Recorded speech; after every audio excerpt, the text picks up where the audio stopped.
Baik, saya mulai. Assalamualaikum warahmatullahi wabarakatuh. Nah, di pertemuan keempat ini, materi kita masuk pada pembahasan tentang diksi atau pemilihan kata. Nah, seperti yang sebelumnya, mata kuliah ini diampu oleh saya sendiri, Nurul Hikmah, dan Ibu Tina Purnamasari. Kita mulai untuk tujuan pembelajaran pada materi kali ini, yaitu kalian mampu menentukan ejaan yang disempurnakan dan tanda baca serta jenis kata atau diksi yang tepat dari suatu teks bacaan.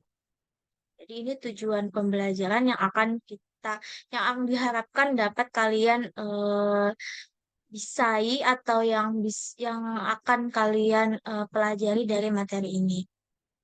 Untuk yang pertama yaitu pengertian diksi. Diksi adalah pilihan kata yang tepat dan selaras dalam penggunaannya untuk mengungkapkan gagasan sehingga diperoleh efek tertentu seperti yang diharapkan. Penggunaan ketepatan pilihan kata ini dipengaruhi oleh kemampuan pengguna bahasa yang terkait dengan kemampuan untuk mengetahui, memahami, menguasai, dan menggunakan sejumlah kosakata secara aktif yang dapat mengungkapkan gagasan secara tepat, sehingga mampu mengkomunikasikannya secara efektif kepada pembaca dan pendengarnya. Sederhananya, pengertian diksi itu adalah ketepatan pilihan kata agar pesan yang kita sampaikan itu dapat dipahami dan dikuasai sehingga mampu dikomunikasikan kembali secara efektif. Seperti itu. Yang kedua, fungsi dari dikti ada 4 di sini. Yang pertama, membantu audiens atau pembaca mengerti apa yang disampaikan penulis dan pembicara. Yang kedua, menciptakan aktivitas komunikasi yang lebih efektif dan efisien. Yang ketiga, menyampaikan gagasan atau ide dengan tepat. Yang keempat, menjadi lambang ekspresi yang ada pada suatu gagasan. Jadi di sini ada 4 fungsi dari diksi yang dapat kita manfaatkan ketika kita menggunakan pemilihan kata yang tepat. Nah, yang selanjutnya ada tentang ciri-ciri diksi. Ciri-ciri diksi di sini ada 3, antara lain yang pertama, tepat dalam pemilihan kata untuk dapat mengungkapkan gagasan dan juga hal-hal yang diamanatkan. Yang kedua, dapat digunakan untuk membedakan secara tepat nuansa makna serta bentuk yang sesuai dengan gagasan serta juga situasi dan nilai rasa pembaca. Jadi ciri-ciri diksi itu apabila kita mampu membedakan suatu kata secara tepat dari segi makna ataupun bentuk dari gagasannya, maka itu bisa disebut dengan diksi. Seperti itu. Terakhir, menggunakan pembendaharaan kata yang dipunyai masyarakat bahasanya, serta dapat menggerakkan dan juga memberdayakan kekayaan itu menjadi jaring kata yang jelas. Jadi pembendaharaan kata atau kosakata yang dipunyai masyarakat itu juga menggerakkan dari ciri-ciri diksi.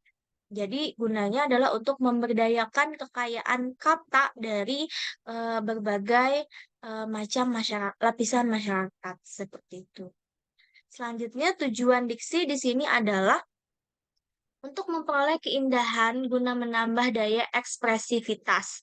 Maka sebuah kata akan lebih jelas jika pilihan kata tersebut tepat dan sesuai.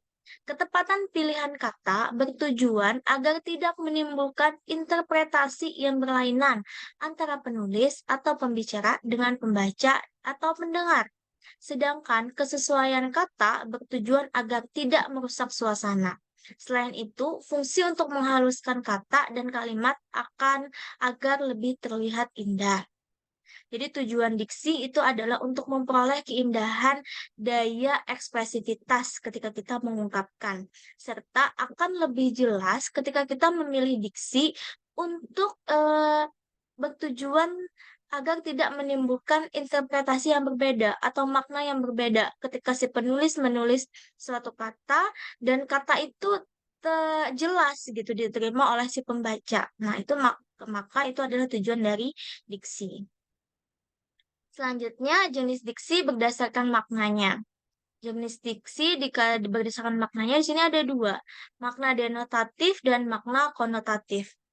Makna denotatif di sini adalah yang dimaksud dengan denotatif adalah makna yang sebenarnya dari suatu kata atau kalimat. Contoh diksi sederhana dari makna denotatif adalah Rian sering kerja keras untuk mendapatkan penghasilan yang lebih baik. Kata kerja keras itu maknanya jelas, gitu ya. Walaupun itu terdiri dari dua kata, tapi itu makna denotatifnya jelas. Jadi pemilihan diksinya itu tepat untuk kata ini, untuk kalimat ini seperti itu. Yang kedua adalah makna konotatif. Makna konotatif adalah kata atau kalimat yang memiliki arti bukan sebenarnya. Contoh berikut adalah Rio harus membanting tulang untuk menghidupi keluarga. Membanting tulang secara makna, kita tidak mungkin kan membanting tulang gitu kan kayak seperti kita membanting tulang ayam seperti itu atau yang lainnya. Nah, tapi makna konotatif di sini bukan ketika kita membanting tulang seperti kita membanting tulang ayam gitu, bukan. Tapi membanting tulang itu adalah arti kata dari bekerja keras juga gitu. Jadi makna konotatifnya adalah membanting tulang. Jadi makna yang bukan sebenarnya, tapi memang dengan maksud yang sama seperti itu.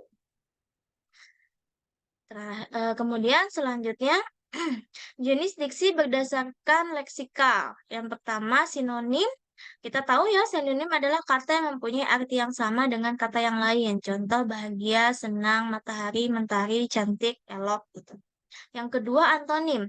Antonim adalah kata yang memiliki arti berlawanan. Jadi eh, lawan kata gitu ya. Naik, turun, besar, kecil, banyak, sedikit, seperti itu.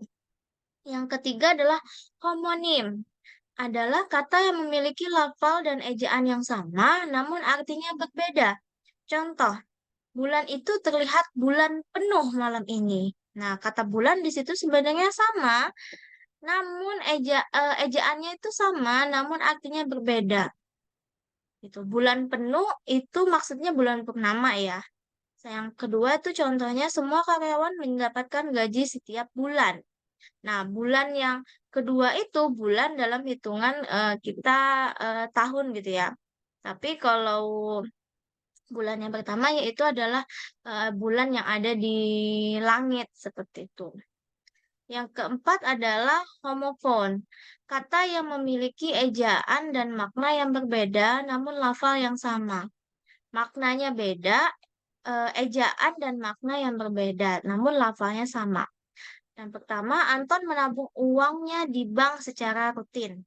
Kata bank itu kan seperti bank biasa yang kayak Bank Mandiri, Bank BRI seperti itu. Tapi kalau bank nomor dua, Bang Anton bekerja di perusahaan pembiayaan.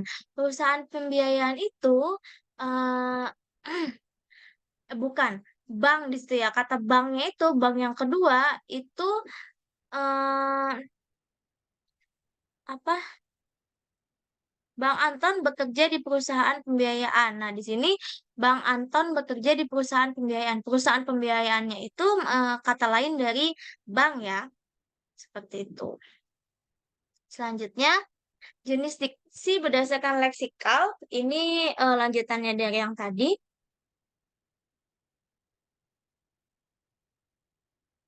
Lanjutannya dari yang di atas ya. Ada juga ini hampir sama seperti homograf yang tadi yang di atas. Yang homofon itu. Kemudian eh yang kedua adalah polisemi. Polisemi adalah kata yang memiliki lebih dari satu arti. Contohnya itu para nasabah yang menabung di bank akan mendapatkan bunga setiap bulan.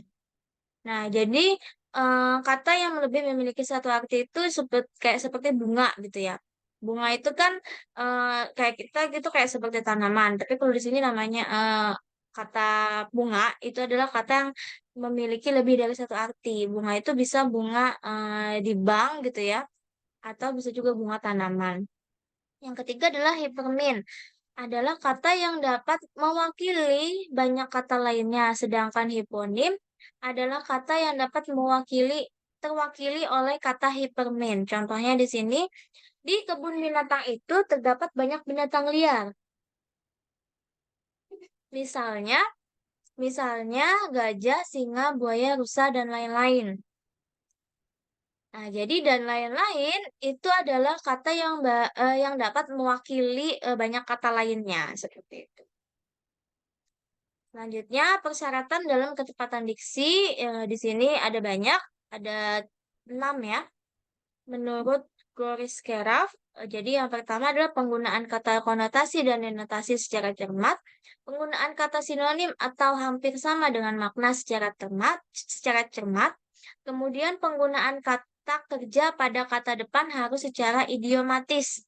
Jadi harus sesuai, kata kerja itu harus sesuai dengan subjek, predikat, dan objeknya. Jadi kalau kata kerja itu kan predikat, jadi harus sesuai dengan subjek dan objeknya. Kemudian selanjutnya memperhatikan pemilihan kata yang tepat secara berkelanjutan dalam suatu tulisan atau pidato. Jadi harus konsisten gitu ya. Kemudian selanjutnya harus dapat membedakan kata khusus dan umum dalam tulisan atau pidato agar ketepatan diksinya itu terjamin. Selanjutnya yang terakhir dapat membedakan kata-kata yang memiliki ejaan yang mirip. Jadi di sini beberapa persyaratan dalam ketepatan pemilihan diksi. Nah, kita lanjut ke materi yang lain. Jadi ketika kita memilih kata diksi itu juga tidak luput dari kata baku dan non baku. Nah, di sini pengertian bahasa baku adalah yang pertama, bahasa baku adalah bentuk bahasa yang telah mengalami proses standarisasi atau tahap menegakkan tata bahasa dan kamus normatif. Kata baku diterima di masyarakat sebagai penanti komunikasi publik dan formal seperti dalam perundang-undangan, surat menyurat, dan rapat resmi. Nah, di sini artinya dalam bahasa baku itu biasanya digunakan di dalam acara-acara formal. Di sini ciri-ciri kata baku ada 8. Yang pertama, pemakaian kata sesuai dengan konteks kalimat. Kata baku itu bukan kata yang rancu, tapi kata baku itu adalah kata yang memang sudah disepakati seperti itu, sudah diatur. Kemudian kata baku tidak mengandung hypercorrect. Tidak hypercorrect itu ketika kita memperbaiki suatu, kemudian ada terus gitu perbaikan ketika kita menggunakan kata, perbaikan lagi, kita menggunakan kata itu perbaikan lagi gitu, bukan seperti itu. Tapi kata baku itu yang memang sudah baku, yang memang sudah tidak dapat diubah-ubah lagi karena sudah sesuai dengan konteks, sudah sesuai dengan kesepakatan penggunaannya. Kemudian di sini tidak mengandung pleonase, kemudian tidak dipengaruhi oleh bahasa daerah tertentu, juga tidak dipengaruhi oleh bahasa asing, bukan bahasa percakapan, dan pemakaian imbuhan pada kata bersifat eksplisit. Berikut ciri-ciri kata baku. Selanjutnya, pemakaian bahasa Indonesia baku di dalam beberapa konteks. Yang pertama dalam komunikasi resmi itu menggunakan kata baku itu di dalam surat menyurat resmi atau dinas, pengumuman, dan lain-lain. Kemudian dalam wawancara kita juga menggunakan kata baku, yaitu dalam laporan resmi, karangan ilmiah, makalah, skripsi, tesis, dan lain-lain. Kemudian pembicaraan di depan umum. Jadi ketika kita masuk ke dalam seminar atau kuliah umum, nah itu juga menggunakan bahasa baku. Selanjutnya ada pembicaraan dengan orang yang dihormati, yaitu atasan dengan bawahan di dalam kantor. Jadi kalau misalkan kita bicara pada atasan atau kepala sekolah itu biasanya harus menggunakan kata baku seperti itu. Nah, pemakaian bahasa Indonesia baku dengan baik dan benar itu mengikuti kaidah bahasa yang dibakukan atau yang dapat baku atau yang dianggap baku adalah pemakaian bahasa Indonesia baku dengan benar dalam pemakaiannya mengikuti kaidah bahasa Indonesia atau gramatikal bahasa baku seperti itu. Baik, itu tadi materi untuk diksi, pemilihan kata. Nah, jika ada yang ditanyakan, silahkan dipertanyakan di kolom komentar. Tapi kalau tidak ada, silahkan kalian beralih pada tugas bahasa Indonesia untuk materi keempat ini. Saya akhiri. Wassalamualaikum warahmatullahi wabarakatuh.